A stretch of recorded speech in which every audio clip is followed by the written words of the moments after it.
Yes, good morning, students.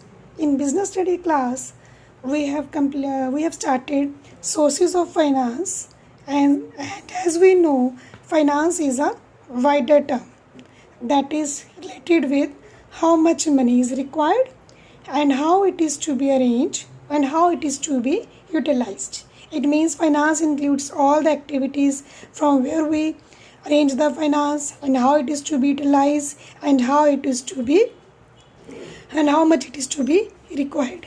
And we also know that in sole trader finance, money is used as a personal saving by the sole proprietor, and also uh, a person can borrow the money from an institution. And in partnership, also the partners arrange the money, use their personal savings to invest in the business, and also they can borrow from the some institution. And this chapter is related from the different sources of finance from the company point of view. Clear? Company point of view, that means कि what are the main sources for the company to raise the funds. अब company में भी आगे क्या है, public company और private company. Public company में क्या है कि जो फंड्स रेज करती है पब्लिक से, ठीक है, इन्वेस्टमेंट जो पब्लिक अपने शेयर्स परचेज करके किसी पर्टिकुलर कंपनी में इन्वेस्टमेंट करती है तो वो पब्लिक कंपनी होती है. प्राइवेट कंपनी क्या है, कोई मेंबर्स कलेक्टिवली अपनी मनी इन्वेस्ट करते हैं एंड ओपन अ कंपनी. तो अगर public we just talk about the public company in which the funds are raised through different shares. And in this topic, the different sources we are going to discuss. First of all, there are main two sources: owned capital and borrowed capital. First of all आपको ये difference पता होना चाहिए कि owned capital और borrowed capital company point of view से इनमें क्या डिफरेंस है.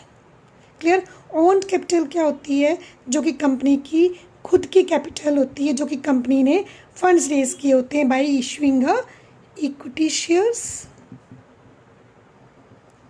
Preference shares,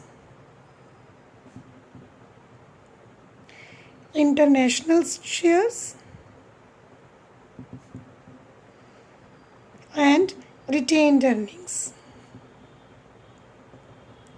This is a part of owned capital, that is the owner's capital. और borrowed capital क्या होती है, जो कि कंपनी रेज करती है by taking a money and after that specified period that money has to be refunded to the different lenders. First of all, it includes debentures, then public deposits, loan from banks and other financial institutions, trade credit, and last is ICT. ये topic बच्चे आपका delete हो चुके हैं, फिर भी मैं आपको एक बार समझा दूंगी कि ICT होता क्या है. ठीक है बच्चे? So first of all, owned capital. First of all, you have to know the difference between owner's capital and a borrowed capital. Owners means जो कि कंपनी के रियल ऑनर्स. रियल ऑनर्स क्या है कंपनी के? Share holders. ठीक है, share holders ने जो मनी इन्वेस्ट की है वो कंपनी के ऑनर्स होते हैं. अब हमें पता है कि कंपनी की जो मैनेजमेंट है is different from the ownership. Manage by board of directors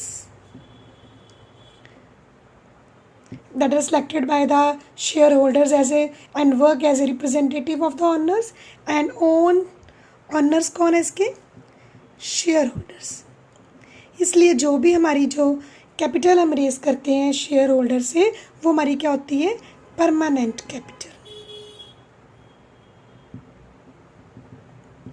permanent capital पूरी कंपनी की लाइफ में, life of the company can not refund this money to the share holders.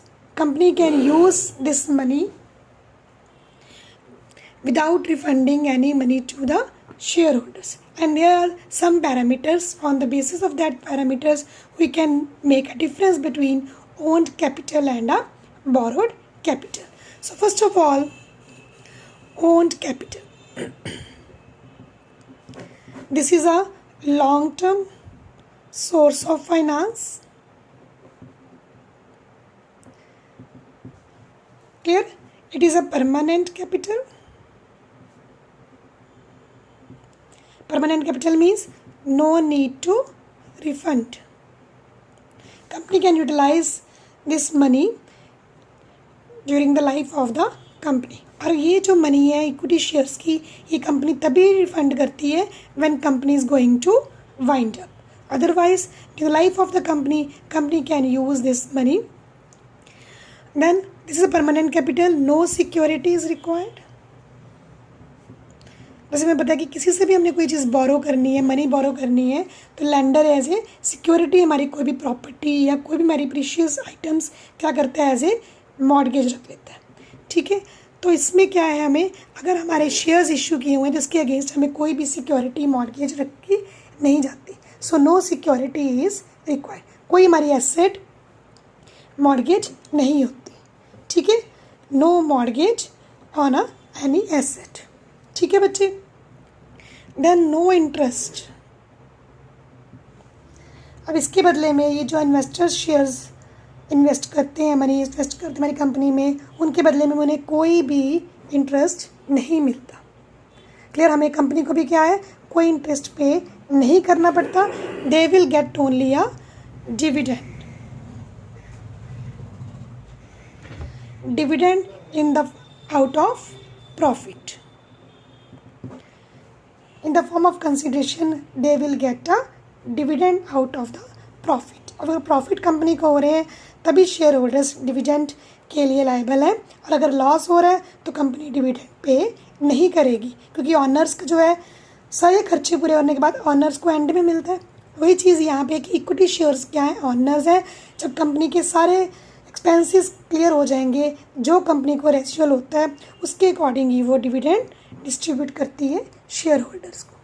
So dividend out of profit they will get as a consideration. और इसमें क्या होता है, risk maximum होता है. अब इन्वेस्टर्स ने अपनी मनी इसमें इन्वेस्ट कर दी, अब पता नहीं कंपनी क्या आगे चले ना चले, कंपनी उसकी मिस यूटिलाइजेशन कर ले उनके फंड्स की, कुछ भी हो सकता है, क्योंकि ना तो उनको डिविडेंड तभी मिलेगा अगर प्रॉफिट हो रहा है. इट मीन्स कि this is a permanent capital है, लाइफ ऑफ द कंपनी में उसको रिफंड भी नहीं मिलेगा, सिक्योरिटी भी नहीं कोई है, तो मैक्सिमम रिस्क होता है from the share holders point of view. So company के लिए बेनिफिट क्या है कि परमानेंट कैपिटल है, no need to refund, no security, no interest, dividend तभी पे करना अगर प्रॉफिट हो रहे हैं, और they will get dividend out of the profit only. और इसके ऑपोजिट क्या है हमारे, बोरोड फंड, बोरोड कैपिटल. ठीक है. That required, that is a as we use that some sources we can use for a long term, some for short term and some for medium term. ठीक है. तो ये depend करता है कि हमारी क्या रिक्वायरमेंट है, कौन से हमने फंड्स कैसे रेज किए. और बोरोड फंड में क्या है, हमारे परमानेंट कैपिटल नहीं होती है. ठीक है. We have to refund after a fixed period. ठीक है. इसके कॉन्ट्राडिक्ट हो जाएंगे सारे पॉइंट. नो सिक्योरिटी भी रिक्वायर्ड होती है. हमें कोई भी अगर हम कोई भी इशू करते हैं, आगे मैं इसकी डिटेल आपको बताऊंगी बच्चे नेक्स्ट लेक्चर में. फर्स्ट ऑफ ऑल आपको डिफरेंस पता चाहिए ऑनर्स कैपिटल और बोरोड कैपिटल में क्या डिफरेंस है. कोई सिक्योरिटी भी इसमें रिक्वायर होती है, एज ए कोलैटरल हमें रखनी पड़ती है, इंटरेस्ट भी पे करना पड़ता है, मनी भी रिफंड करनी पड़ती है आफ्टर ए स्पेसिफाइड पीरियड. और बट ये है कि इसमें कोई भी डिविडेंड नहीं देते हम, क्योंकि इंटरेस्ट हमने ऑलरेडी पे कर दी है. ठीक है. रिस्क इसमें क्या होता है, लेस होता है, क्योंकि इसमें क्या होती है, सिक्योरिटी हमने क्या रखी होती है, मॉर्गेज.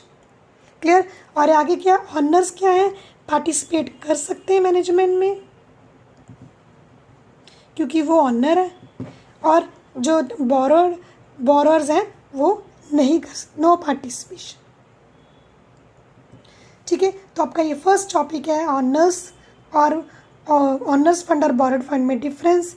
ठीक है. ये सारे पैरामीटर्स हैं. फिर आपका नेक्स्ट टॉपिक क्या आएगा, ऑनर्स फंड की सारी डिटेल, देन बोरोड फंड की सारी डिटेल, और उसके सारे वो कंसेप्ट आपको क्लियर होने चाहिए.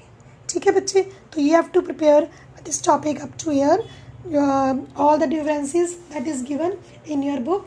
और बच्चे कोई भी डिफरेंस आप प्रिपेयर करोगे तो वो आपने टेबुलर फॉर्म में प्रिपेयर करना है और साथ में उसके बेसिक पॉइंट्स जैसे कि आपकी बुक में भी मेंशन है तो उसके अकॉर्डिंग ही आपने प्रिपेयर करना है।